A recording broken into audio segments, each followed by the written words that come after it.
Inkosi yasezulwini yazilezulu lokho qela namhlanje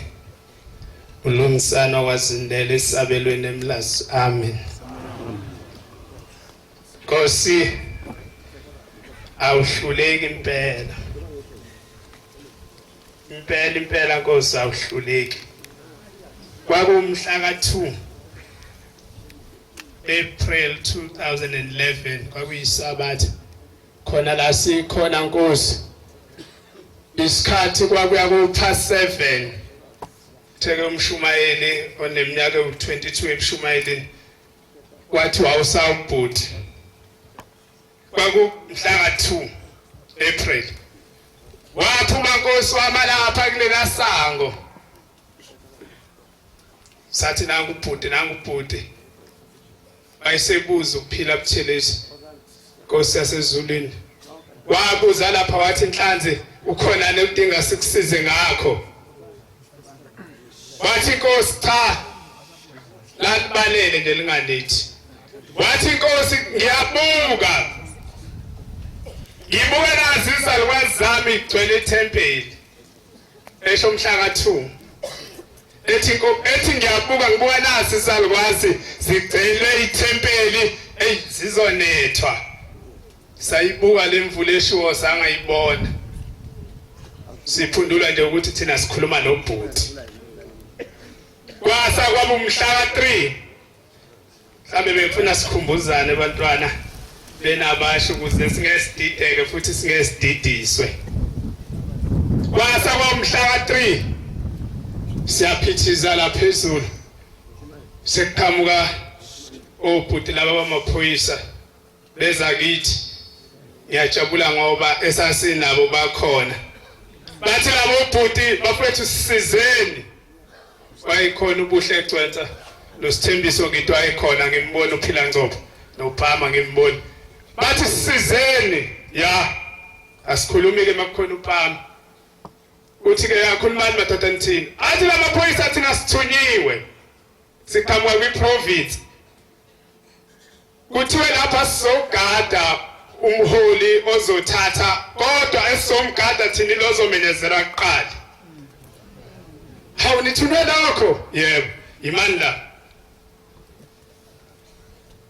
ngaleso sikhathi indodana loNazaretha yayiphezulu ingenza noma inini sase sithi imandla indodana loNazaretha yayisikususa yakususa sase siyakuwo nisathule lokho kade nithule kona bathi yebo wathi uPhama uzani ayithanda ngizogada ozomenezela kuqala bathi yebo sathi wozani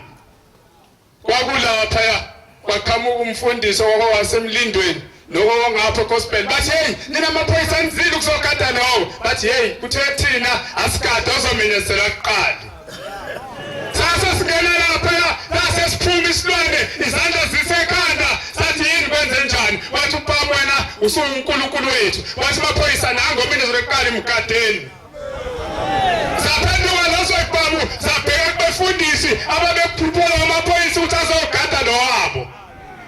ingakho Nkosi ngithi awuhluleki kwasa sikhona kuyisonto ngomsombuluko ngiyakukhumbuza ngoba mhlawumbe ube selivini ngomsombuluko sasikhona Nkosi umkhulu waleli bandla ebambikabe esibayeni ethi lenkabi ngazisa ukubombela ilanga inyanga lezulu nothingo ukuthi nango sezohola amaNazaretha uthi kodwa ngifuna kusho umkhulu uthi kodwa ngifuna ukuthi bayugqoka lomjiva umhlaba wonke embathi kube mhlophe kunjani namhlanje ngiyadlula saye gospel thina sasithunyiwe ngiyakhumbula inkantolo zakho legospel imbili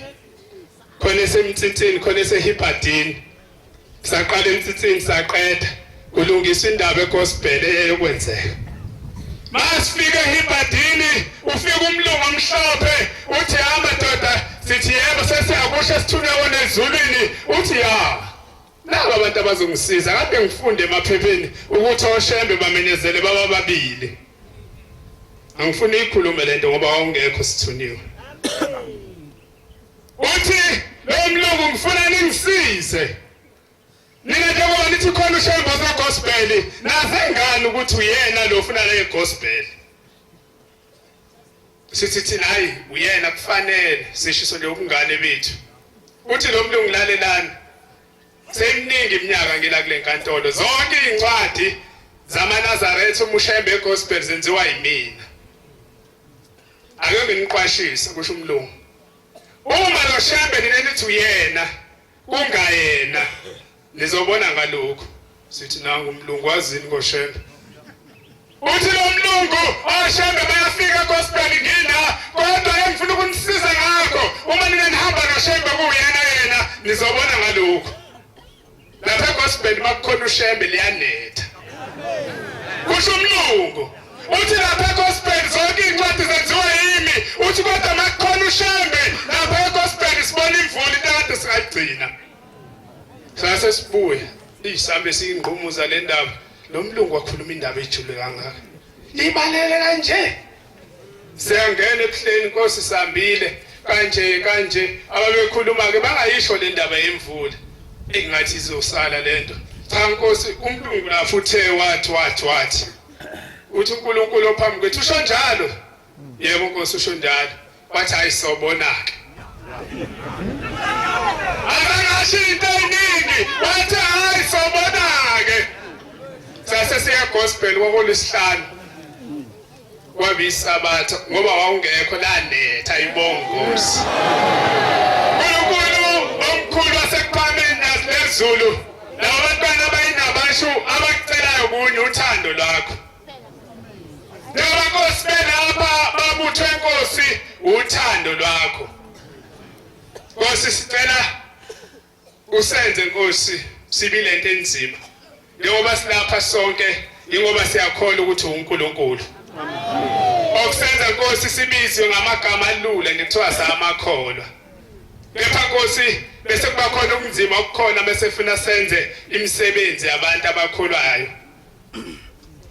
ukukholwa Nkosi ukuthi uThixo kulula kodwa Nkosi kuba ikholwa kunzima kakhulu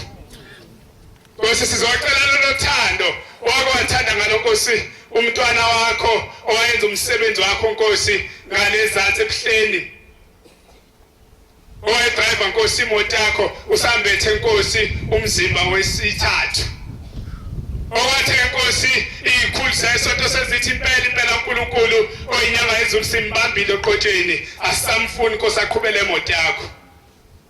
beza kuwe Nkosi wathi yebo impela niqinisile nami leso sono sakhe ngiyasazi kodwa indaza ngimthande yinye inhliziyo yakhe angithanda ngayo yonke iphelele kumina Nkosi sizocela lothando kwabe kwaba khona indoda yake abanemali yadayisa umuzi yathe mayi wakho lo muzi yawakha yamkhulu yasihlala kuwo kwafika ukuthi ayisawuthandi yayisithi lo muzi yadayisa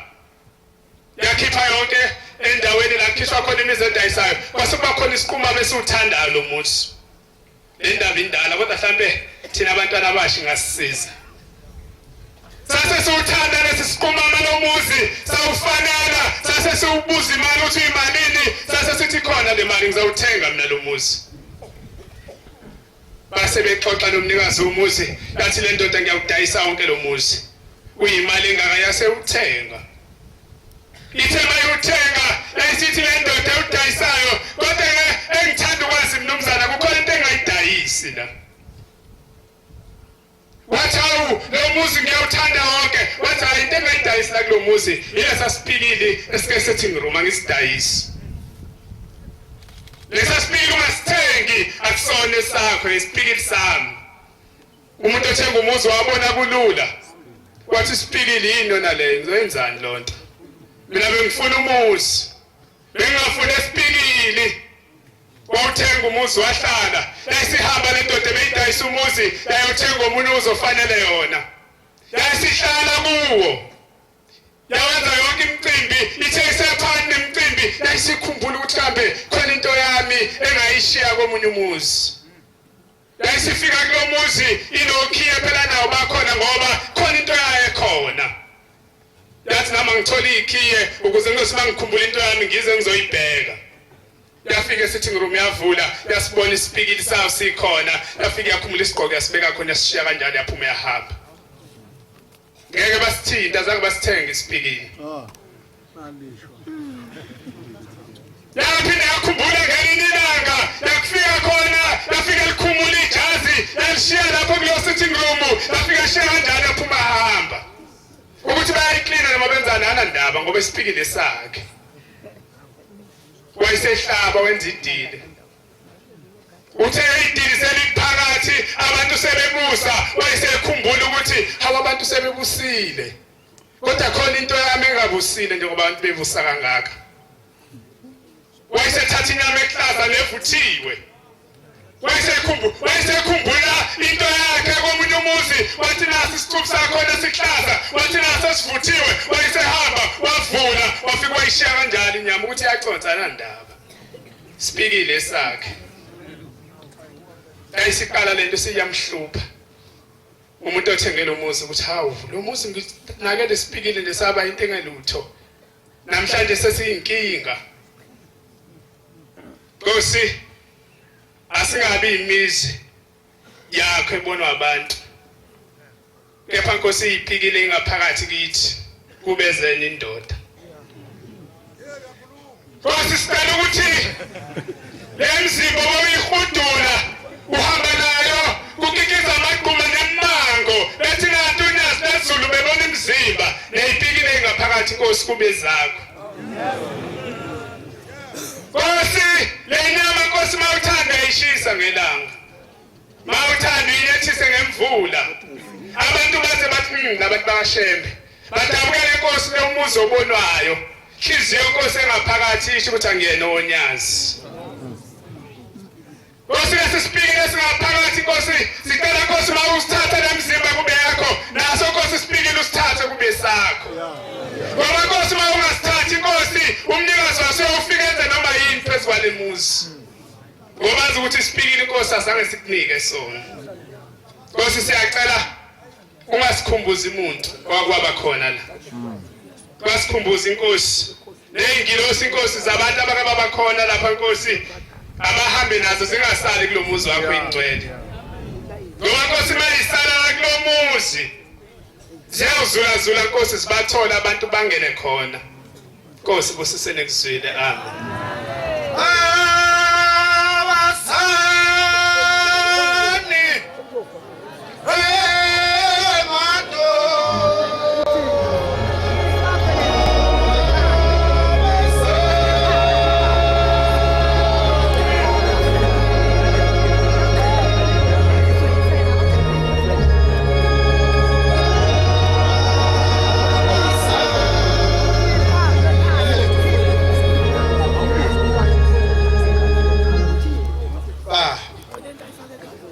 Somnganisi siyabonga Phungelile siyabonga Khonzekile singabantwana loguqile bantwana basezulwini umntwana wakaBhengu isibonga igama uDomsane Nkandla ngokuhlala ngisemkhumbula bakhonza abahle ezulwini mangiphathi kwalomuzi ngikhumbula indaba athi mangisuka emazweni akithi kwakuhuwa umhlangano kaJulayi angade sisesangweni laMdedele asikade siningile kulelo sando silindi usuku silindi izwi sizohlala sithi Mdedele angene khona insizwe ngangihamba nayo yangapha kwaNongoma eBuxton masidukana leyo insizwe ngasengima phamba eduze kwabantu abakade babempunga amakhanda Mayireduze walabo baba bangcwele abahle enkosini asebekhuluma ezinye indaba asengithula ngilalela ngingumntwana sekuphakameni asengilalela amakhehla amadala ekhulu asengibuza elinye ikhehla lathi kimi lathi wena phela ngoba lezi indaba ngathi ayithanda lathi ungowaphi athi mangithi ungasezweni laseNkandla asebuza igama lesibongo asengikela Lathi kusiphi isigodi ngathi esibhudeni. Bese ngithilalela mfana. Ethi kwakuyisiqu sesithathu asisenyangeni yezulu inkosi ekulase kuphakameni enibetha umzimba wesithathu. Abafana ababili angayigijimi le ndaba noma isikhathi sabo. Athi abafana bebangena ngamasango kaMtejela basongena ngawo. Athi mabengenela abafana ababili isibongo zabo kwangabafana bakwaNdlovu. Mabengena ngamasango kaMtetele bakhonza bahle ezulwini. Bathi mabengena ngamasango kaMtetele ayibese babona isibone sasezulwini vemvani ngoba lezibhatu unyaka zehlike emthini. Athi masibabona inkosi yasemazulwini esibabiza esibakhweba emasebefika phambili esithiwa abafana bakwaNdlovu. Ethi bafana bakwaNdlovu yathi maniklomuzi yathi maniklomuzi nani nizocisha amagama enu njengabanye abantu na yathi mangena ngamasango kaMtetele kungabe nizocisha amagama enu noma nizowantoba na. Nkosi singabantwana sizoyiloba kuwe Shembe sizoyiloba kuwe Khonzekile. Basebesaba basebecela ezulwini basebebuza bathi inkosi yezulu nomhlaba masifisa bethanda ukuyiloba uma samaphuma agcino baba masiphuma emzini baba besizoyiloba kuwe nyazi lwezulu mele sambe ngayiphi indlela. Muhle umntwana ninayo bakhonzi bantwana ngabe niyalalela yini maniphume emakhaya ngabe abaphathi benu nabalalela yini ngabe lelizwe esitshela lapho kanabatho ngabe niyalenza yini esibayitshela bakhonza abahle ezulwini esibantwana bakwaNdlovu ethi mangena ngalomuzi anakhumbula izeluleko enasuka ngaze basuka kini ukuthi umntwana sekuphakameni uma engena ngamasango kaMtetele akawubanga umsindo emzini kaShembe. Bathi insizwa uma ingena ngalomuzi kaMtetele ayihlale eJamekweni ayihlale eSipoli iyohlala eKamnoba. Umuntu behamba uma engena ngesango lakaMtetele akahamba misikhanda uyakafana njengomakoti uma ehamba emzini wendoda umbone echoboza ebheka phansi ehlalisa imvakazi ayifakile. Awumisi ikhanda emzini kaShembe. Sengihlala phansi entuzu elindelani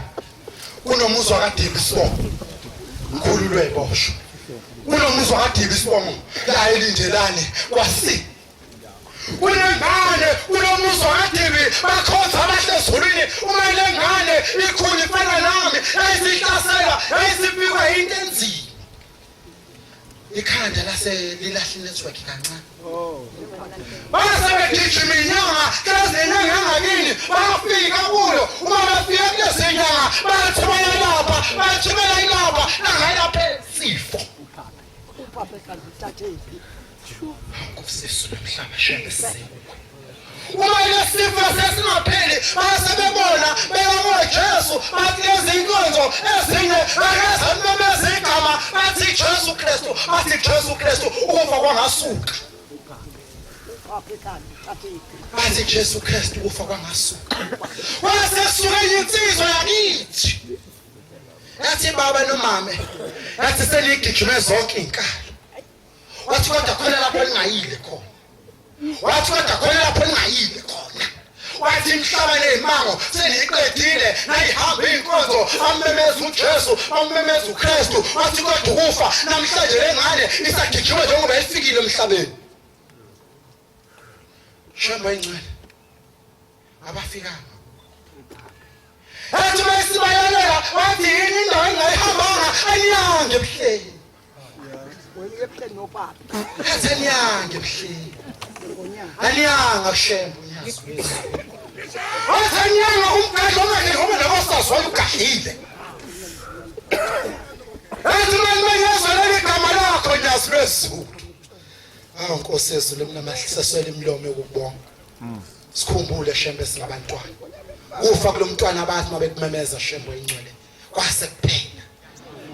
kwaphela ngegama lakho nyazi lwezulu asinalo Nkosi yezulu emhlabeni igama esingabiza kepha sinawe kuphela. Amen. Nkosi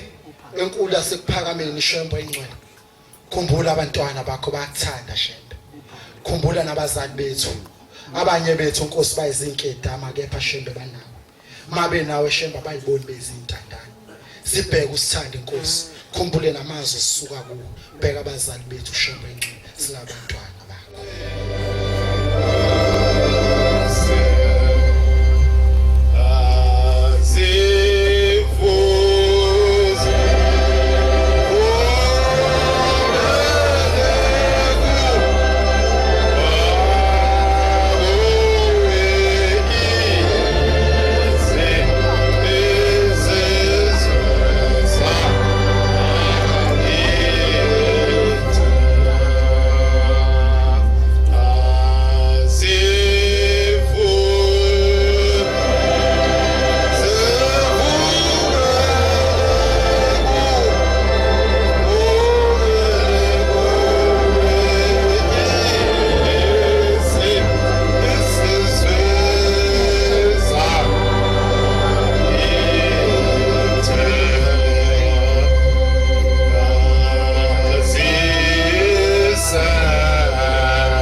inkosi enkulu yasekuphakameni unyazi lezulu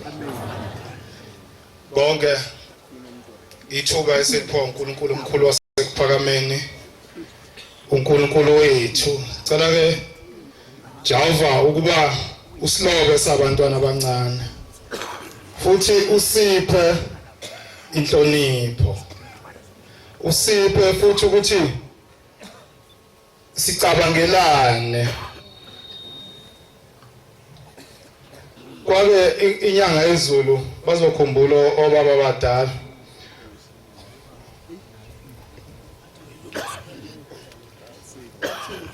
kwasesaziswe nguThabani kaNgcobo ngoba nawo ukuzisho nje sanda kuqala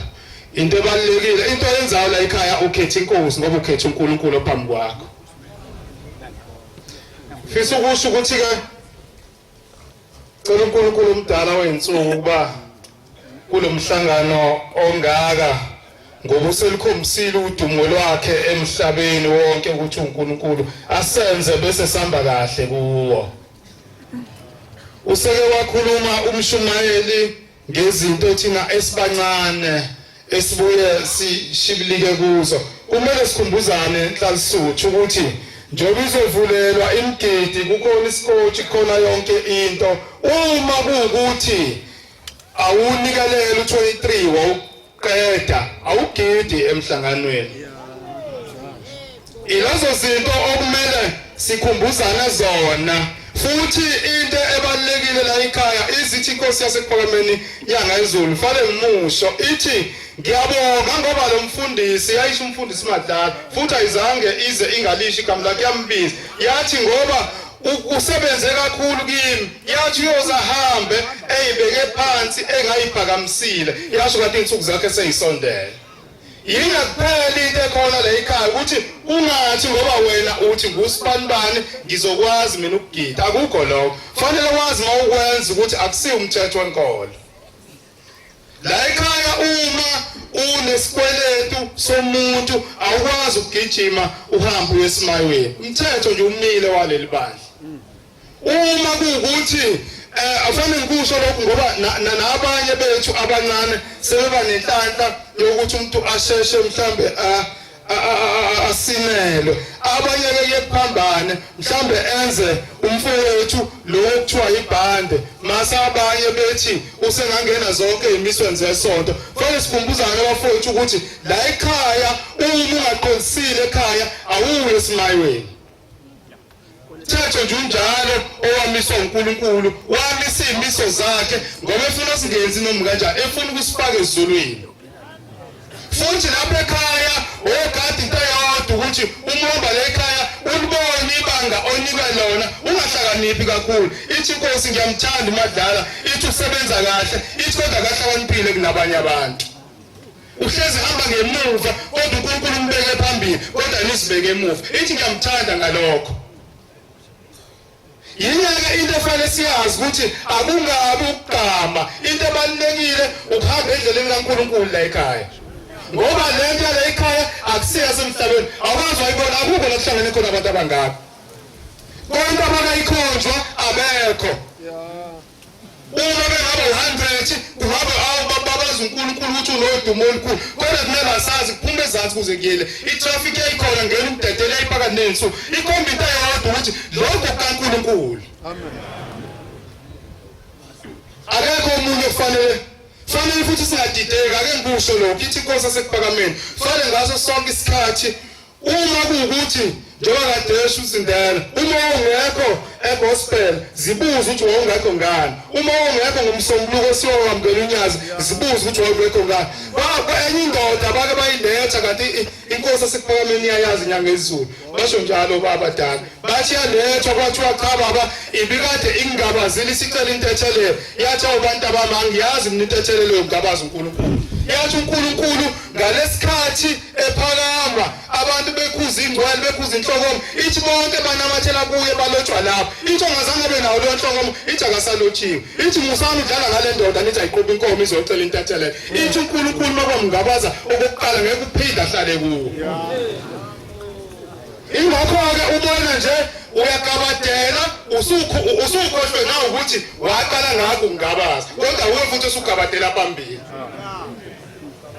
Ngikhumbula kahle ukuthi kukhona ngeke bazibayibabaze kodwa fanele sisho ukuthi balwa impenzima kuzoshaya lo lasuku yabazi omfundisi ishozi kwakubanjwa imhlangano belwa impenzima kodwa wena uzoqhamuka bese uyameka. Kodwa gospel wongekho wawungakaboni kahle kodwa khohlwa noma inkomo ngayiletha mhlawumbe into ongazi uyiletha umphefumulo mhlawumbe ungazi uyicelele ngomphefumulo uNkulunkulu kodwa inyanga yezulu iwuthingo iwunyazi njengoba basho yona ibona bonke oshemba bathi makwamngabaza ngosuku lokuqala uNkulunkulu khohlwa. Unyazi lwezulu eselisikomsileke thina izolo ngo-October ubaba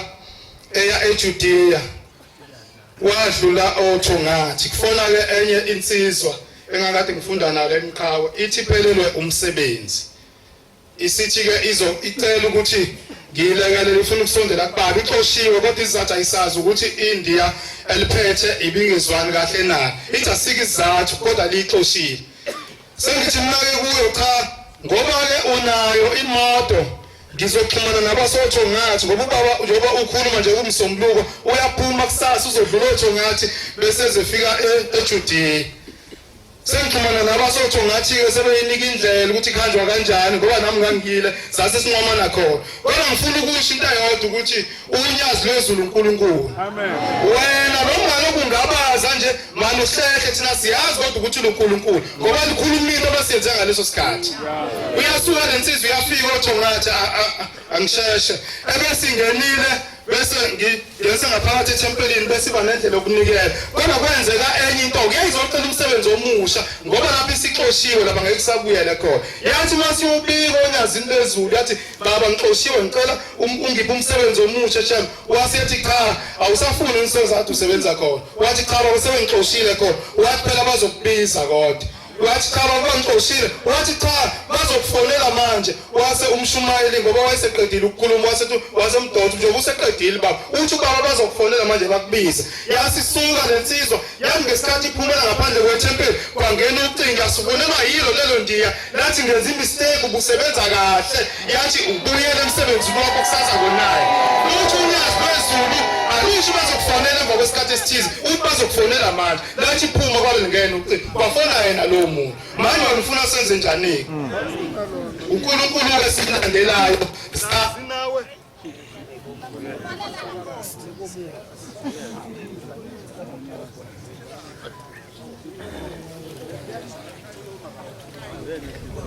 sazi nawe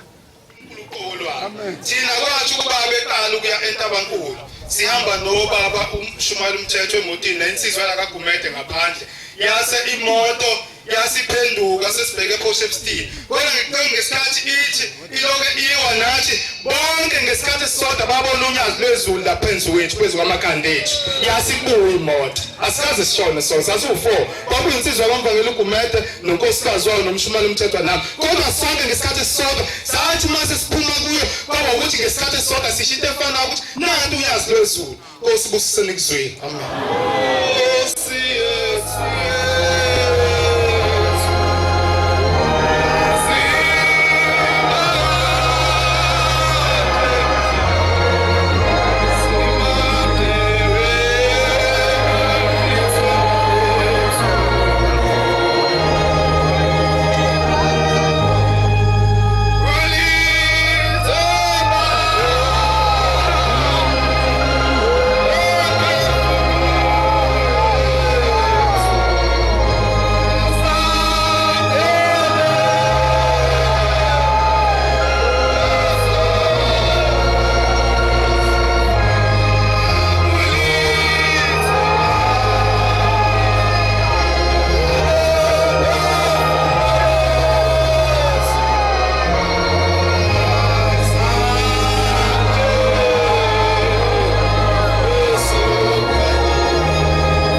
Kosamakhosi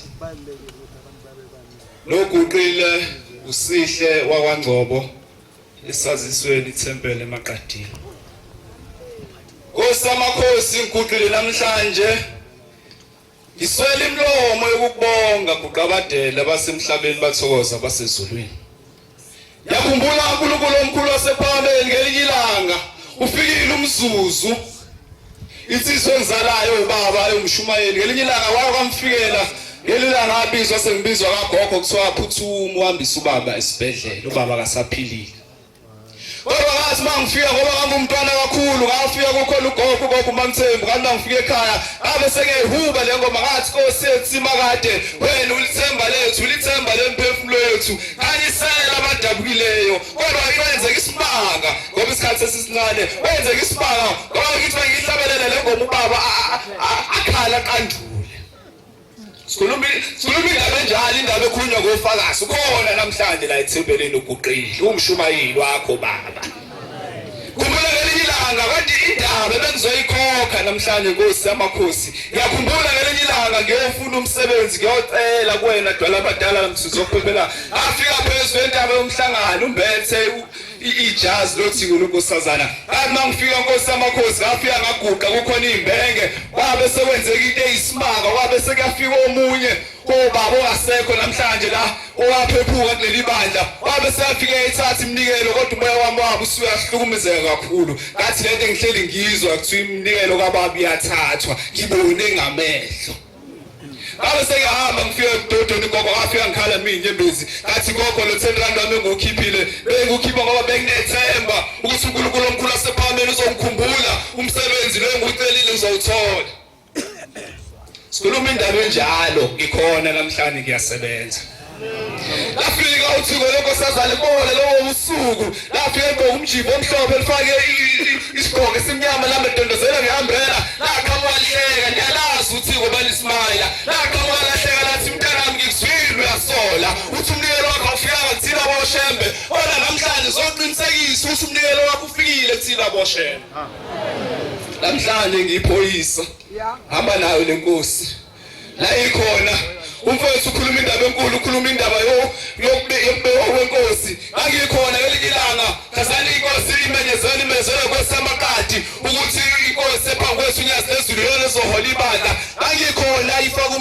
umnazaretha wayo kule ndlela ngaphakathi ngakhumbula ngelikilanga iphuma iyobeka imbali kubaba uthiko lenkosazana aqala ngayibona imawa ngoba indlela ayihamba ngayo kwangeyona indlela yomuntu wasemhlabeni bakhona obhuti lapha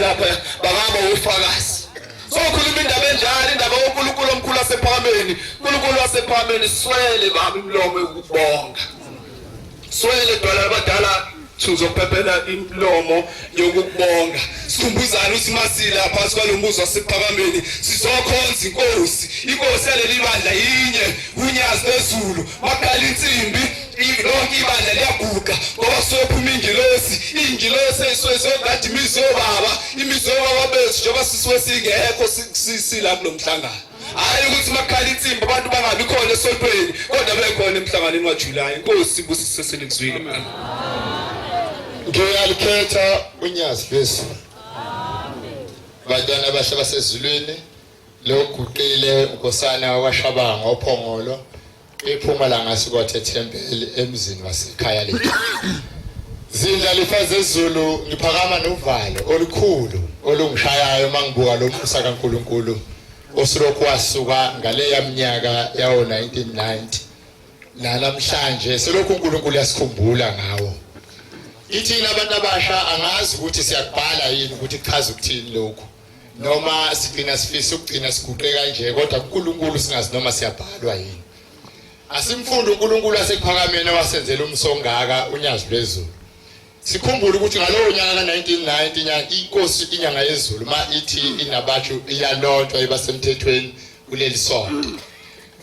wathi mayibeka uNkulunkulu wasezulwini washo ukuthi abantwana bakuleli bandla ufuna bezazi ukuthi babalulekile futhi beyazi imigomo kufanele bekhule ngaphansi kwayo ngaphansi kwaleli sonto uShembe mdala wayengakafika unyaka ka1994 lapho khona umhlaba wawuzoqala ukhanda inhlalawo ibesemthethweni ngamalungelo ngentanda kuNkulunkulu wethu ohlakaniphile athi fika amalungelo asifika thina amaNazaretha amasha sesikekelezelo ngalomoya oyingcwele wenkonzo yentsha amen singakweyi lokho sikweqe bese sijaha ukuzoba phambili kunento enkulu esenzelwa uNkulunkulu asekuphakameni sibancane singaka ubaba ongizalayo wango1928 kodwa uShembe uqala ukumbona ngonyaka ka1968 eseneminyaka engama40 ukukhula uma ixoxa indaba uyasho ukuthi thina sakuqeda sasesikhani sibona uNkulunkulu asekuphakameni asazi thina Shembe oyingcwele njengoba usenze sahlala noNkulunkulu nyazi lezulu siyizingane siwubusuku sinje ukuthi angabe ikusasa lethu lamakhaya obaba leyo bakhona yini ngoba ngumlilo uyashisa udlala futhi siguqele emoyeni ngcwele kuyingcengele njengoba simile kodwa ngiyalibonga uthando ngingedwa nje ke emndenini wasekhaya kwaShabanga owangenzela lona ngalensizwe engizalayo ngicela isitabelelo 13 ivesi lokugcina imvana kwalokho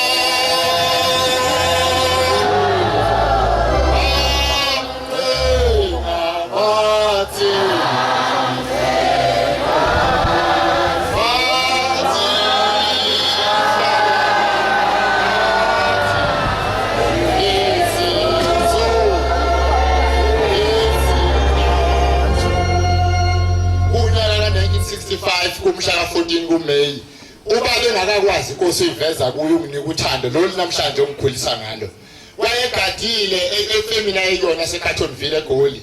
security khona egadi imali yabelungu endlini egade kuya inamaglasi ngaphambili lapha yena ngakhona eqhakele endukwini kwathiwa kagade ngayo ibhamzi ngekho wathi ehlezi kona wafica ubuthongo wathi mayifica ubuthongo wazela washanga ekhanda kule glass elivalela imali kwavuleka imbobo enkulu waduma wameceleni wathatha induku ayiphethe udonki Piri wacinga wathinteka wathiwa mayiba nenkinga boshaya impembe ebizela ababelungu zingakangabika ama-alarm baqhakaza ngokushesha bafika abelungu bathi Shabangu sizibona ngathi kunenkinga kwenze njani lapho uyaphila wathi ngiyaphila yini khona ebhoboze lapho masibuka lapha sifoda siboni lutho wasethi ngenani phakathi ithathe izithombe ngizobona ukuthi bekwenzakalani bayithatha izithombe bathi masebehleze ema-office bebukela babona kunguye kuphela ophakathi ophethe induku icinge yaluza bathi igebengu asiyiboni kwenzakaleni Shabangu ngikhuluma udaba likaBhombela wathi hayi into enzakalile lo muntu uphose into yafika yaphishiza ngase mina ngicabanga ukuthi ungaphakathi ngangena ngithi ngiyomcinga afuna ukumshaya bathi Shabangu lento yenzile inkinga uma uyiphoyisa bobaleka mase kunjena ngoba unesibindi esingaka sizokukhulisa sikwenze uphatha amaphoyisa ngomsebenzi wakho omkhulu muhle nalapha siyakubona ezithombeni waseshayisa kulobo busuku ahamba yolala wathelele emini endlini hostel ehlezi kulo kwaqoqoda umuntu esayidini wathi mayiqoqoda umuntu esayidini yothakalaza ngabona umuntu wasethi ngibani lo ngibizayo wathi lo muntu asambe uthi ngaphume emoyeni ngahamba nalo muntu sangena ezibeni afika phansi ezibeni lapha yana kukhonkiwe wangibamba ngemlenze washaya phansi ngekhanda kwavuleka imbobo ngangena ngaphansi komhlaba uthi ngathi mangifika ngaphansi komhlaba ngafika ithembeni ihleze igumeni engakalazi ithembeni ekhaya wayehoncelwe ekhandela indawo yakhe lapho ngesabatha ayiphekelelwa khona ngoba ushembe akamboni wathi bathi mayifike esangweni afika hlezi ubaba omkhulu uBhombela isimela samabondo ngaphakathi ngapha hlezi ubaba omkhulu wasekhaya uFalaza ozala umkhulu uNgcabiya Zohlumshungu wafika behleli kunamadoda embozini nansuku wasethi lo muntu ngikulethe lapha ke basebekhuluma bakhuluma amadoda kubo athi mfowethu sikubizile ukuthi woza lapha abafowabo omkhulu wathi sikubizele khona kukhuluma ukhokho uFalaza wathi sizokubizela sikukhethile ukuthi wena uzoba kumkhulumeli wethu ekuphakameni sihambile sayibona ngenkolo sekuphakameni sifike nangu uNkulunkulu ngapha esikhona uzosikhonzela siqoke wena ukuthi sikhonzele uthi samangala kwavulekile nansuku kwavela amadoda lamana nomkhulu ongumbuka nobani nobayini wathi ungiyawazi lamadoda ngobaba bathi yebo umthambisa ikhanda uhambe sihlezi naye la wayesebuza umuntu wathi mtsheleni ukuthi olikhulumelaphi kwaphendula uBhombela esangweni wathi sekhulile uyokwazi uyobona ukuthi olikhulumela kuphi embuka ngqo wathi evikini impela iviki wafika amadoda kwadumisa obabudumisa nobaba uNcengwa athi Shabangu asambe soshaya induku bayithanda induku kanti kule kuphakameni okudala bathatha amahamba bagibele emotweni beza bafika lapha ekuphakameni okudala bafika inkonzo iphethe ihuka likaMashilele uToliko wayekhuluma lapho kokungibaba kamfundisi uButhelezi waselindi baba uButhelezi omdala ozala umfundisi bathi bafika khuluma ihuka lithi batshele laba bantu ukuthi njengoba belapha baphambi komnyango wezulu wathi batshele laba bantu ukuthi baphela umhlangano bonke babahambe ngokuyela emakhaya wathi batshele laba bantu ukuthi njengoba ngilapha ngivele ezulwini bengangigabazi njengoba ngilapha emhlabeni nasezulwini kulawula mina uthi ngathi mangithatha isihlabelelo kusho ubaba ukuthi mangibuka isihlabelelo ngivule epejini lokuqala ngafika lo muntu engimfike ngaphansi kwamanzi ngathi nami lo muntu engimbonile uthi lokhu ngigadile ukuthi iyasuka impi kanti silwanini lamadoda afaka amalobe makhulu futhi kuliwa nini uthi ngase ngibone ukuthi ngeke yenzeke yonke lonto leyo wathi sekuphela inkonzo uthi waguqa insizwe emzalayo yakhetha inkosi iphethe ihawu nesakhwila phakamisa izandla yathi ngiyayithanda inkosi ithi ngoba ngayibona mina ngaphansi kwamanzi kwaphela inyawo kwaphela insuku kwafika iminyaka yama-1980s aphinda abuya amadoda athi ngoba usuphethe ukuphakama Shabangu kunentenhle ekuphakameni kuyagana wafika ekuphakameni lamkhomba ebhentshini wathola umama sakhanya isifika lolo thanda umokhala ulibuka ungumuntu omncane ukhulu ngaphansi kwekhaya uthi ubhekephi ngalobu buNazaretha amaNazaretha ayingcwele siyayicalela ke siyintsha amaNazaretha ukuthi uNkulunkulu asephakameni langasilahle asipho ukuyilala imiyalo esiyithola ey'nkonzweni esihamba usakwana basho ziyasakha kakhulu imiyalo yakhona isenza sikhumbule ukuthi lezi ndaba njengoba ngiyikhuluma ngezakithi lezi eyifunwa inyazi before ngiyakulo ukuthi ngizalapha nje ngiphethe nokwasekhaya uthi umshumayeli uNkulunkulu uqala ekhaya akube njalo bantu abakhe singajahi ukufunda kakhulu bese sikuthwala ekhaya kulawula imizi yobaba ngesingisi bathi kufanele sibe ngama-academic giants kodwa social dwellers uma kuthiwa sifunde kangakanani ukukhishwe ama-degrees amakhulu kodwa sikwazi ngisho ukuhlonipha asazi ngisho ekhaya kuchaze konke umshumayeli ngeke ngisalanda into enkulu engiyibongela kulo ukuthi ngibe ilunga laleli bandla eliselisha elilaziyo unyazo lezulu elingabazi futhi loNkulunkulu cela inkosi busene kusini ufikile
ngoVuyani ayibongosi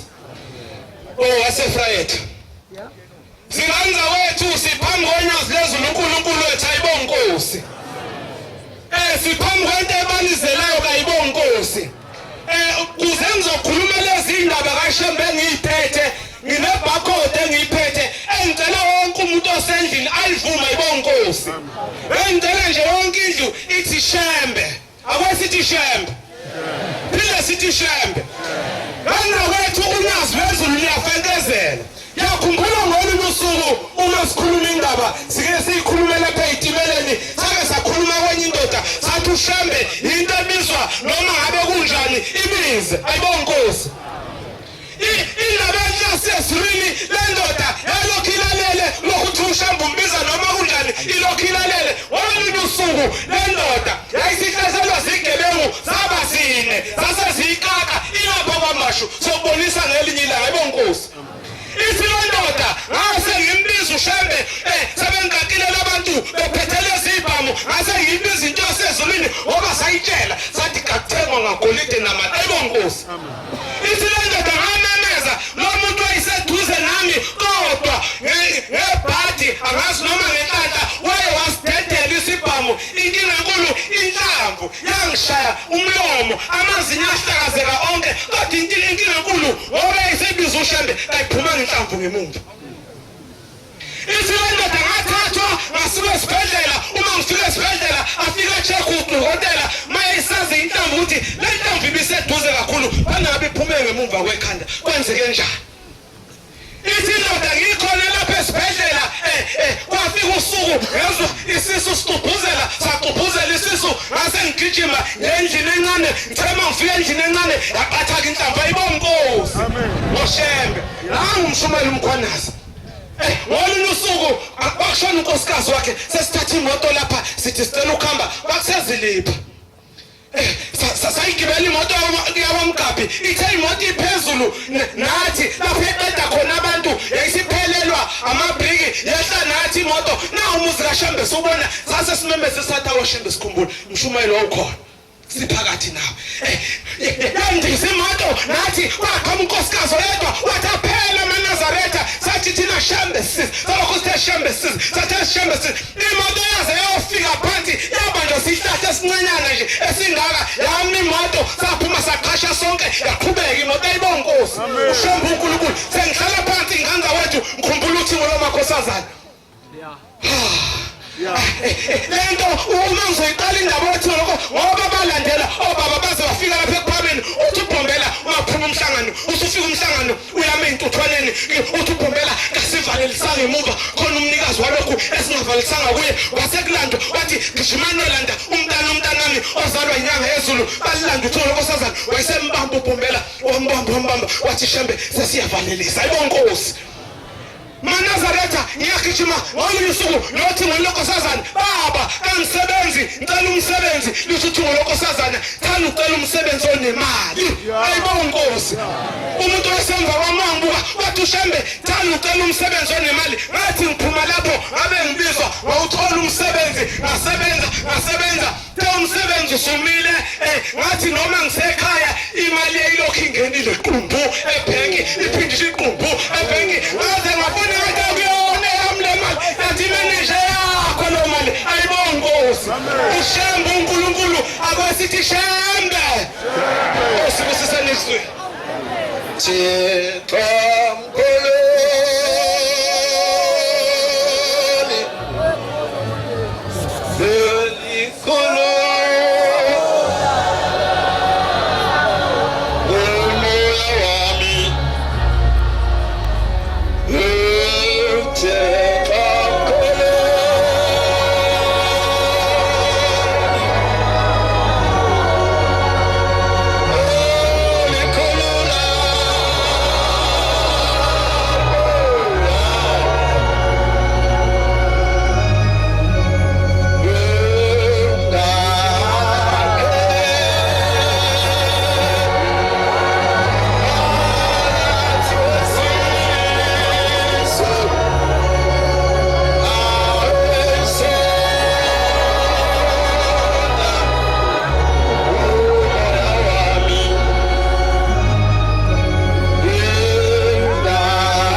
bhale lihle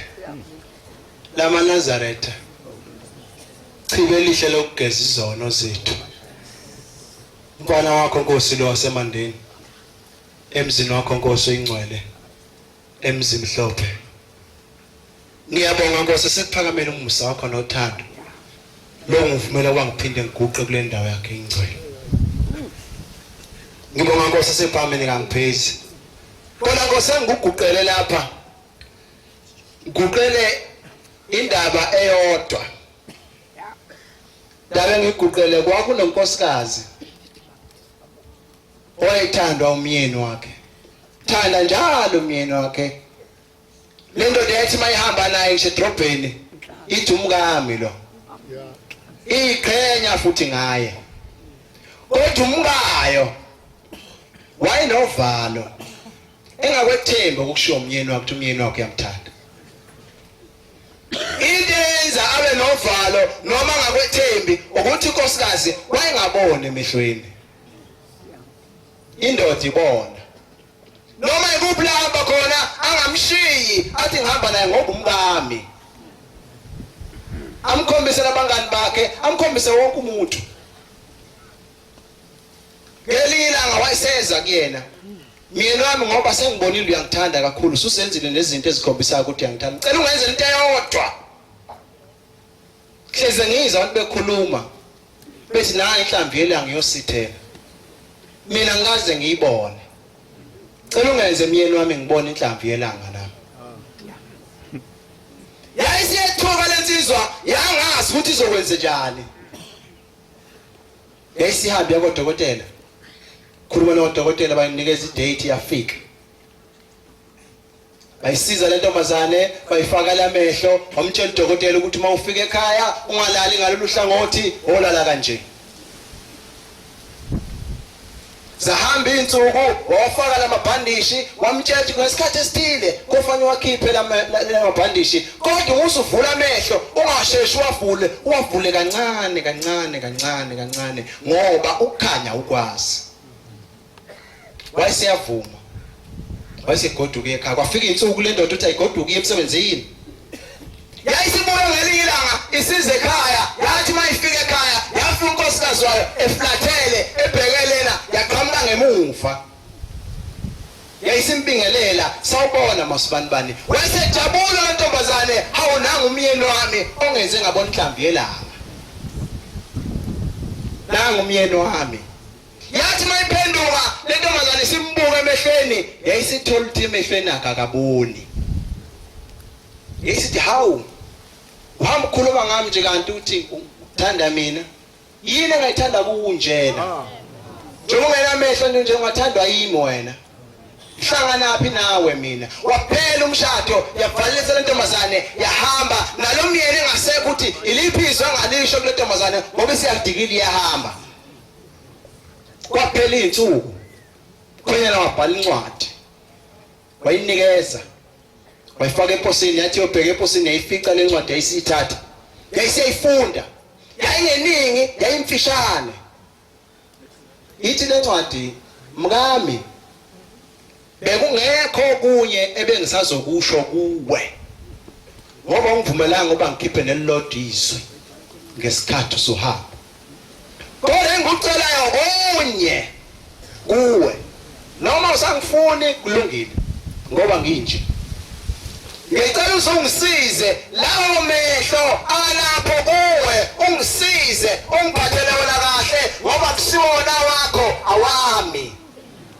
ithi ngesikhathi udokotela efuna ukuthi wena ufuna ukubona inhlamvu yelanga udokotela walalisa mina phansi ngakhipha amehlo ami ngathi akamfakele kuwe ngoba ngithanda wena lo muzi esikuwo isinyanga izulu ithi umuzi wami lo umuzi wami lo musana ungihlupha maNazaretha ngoba umuzi wami lo uphatheni kahle uphatheni kahle ngoba umuzi wami kusho nanga uJehova phambi kwethu akumusa ukwane iqongo legcekeni ngoba umuzi wami sho njalo ngoba befundisi wathi manifuna umhlangano wazani uzokhonzela kimi ngoba umuzi wami lo niwuphathe kahle lo muzi njengoba ngena uJuly ngoba umuzi onyazi akekho omunye umnikazi wawo yena kuphela futhi akukho okuzokwenzeka ngaphandle kwakhe izwi lakhe lokugcina uyena oshawu 5 asho njalo wemzini yobaba bathi mina oshawu 5 la kushawa unyazi wezulu kulalela wena kuphela Nkosi amakhosi ngicela ukongela uNdlunkulu wakambonambe uMambonambe wakwaZulu kuthi umuntu ukhuluma ngento engekho ufuna ukukhuluma ngento ekhona ukhona la eTempelini Nkosi amakhosi unqabile nomphefumulo wakhe sebefikile abahlangabezi bezomthatha wanqaba naye wabatshela uthi phindelela emva bafana bami niphethwe yimi phindelela emuva angakafuni nomphefumulo wakhe ukhona la endlini kubeke ngami ngabe ngithi akaphakamisa izandla amakholo ambona siphakamise eNdlunkulu baqonde sikhuluma ngeqiniso uthi uNkulunkulu ukhona unyazi wezulu akekho omunye asilalele yena sizwe yena sithande yena Nkosi amakhosi nami ngicela ungithande nezwe lakithi Nkosi ngicela uzulu ukukhumbule kungabikho khona imisindo ezoba khona egcekeni kungabikho khona ukukhishana kwabantu umuntu onelungelo lokwenza zonke izinto la ekhaya unyazi lwezulu kuphela Nkosi amakhosi ngikhumbule Nkosi nakwelizayo Nkosi buseseni kuzulu Siyabonga ufakaza uhle suphiwe indabasho enhla isuthi Nkosi babusisa